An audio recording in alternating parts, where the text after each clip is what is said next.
car assembly in history. And I met this guy, Philip Reinhardt, when he was a freshman, 18 years old or something like that. And he's graduated a couple years now, and he's got a restoration business. So, hey man, congratulations. This is amazing. So when I met him, he said, you know, what I want to do someday is open a restoration shop in my little town of Tennant Harbor, Maine. And son of a gun if he hasn't done that.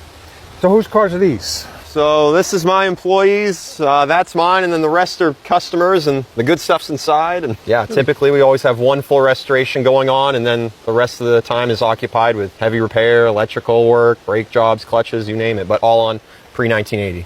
The vehicle that got my interest about coming here and visiting Phil is this Rolls Royce back here. I'm not a big Rolls Royce fan, but I think there's a cool story here. So tell me why you have this Rolls Royce. Tell me from the beginning, the guy brought it in.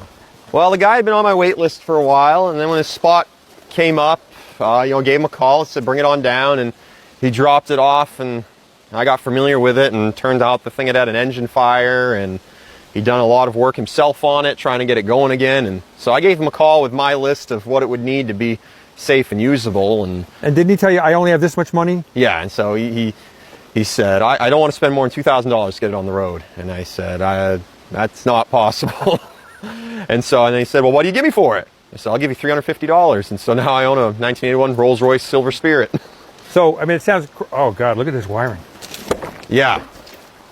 Is that out of this car? He had a parts car that he took the whole wiring harness out of. Oh, as you can see, it's quite a harness. Yeah, so he's like, well, if you need any, if the wiring that's been damaged by the fire, you have a whole harness there. So, all right.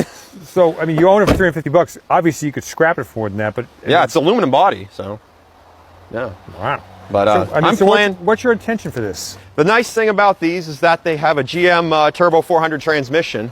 Put a small block Chevy or maybe an LS in it and just have fun and I love it. Drive around with a jar of Grey Poupon, so I fulfill the Rolls-Royce stereotype. So the engine was probably not at fault, or was it? I don't know, but it had a bad engine fire, and so he bought a parts car and basically took everything that melted off the top of the engine off and swapped on pieces from the parts car. Okay. This is not a current project. No.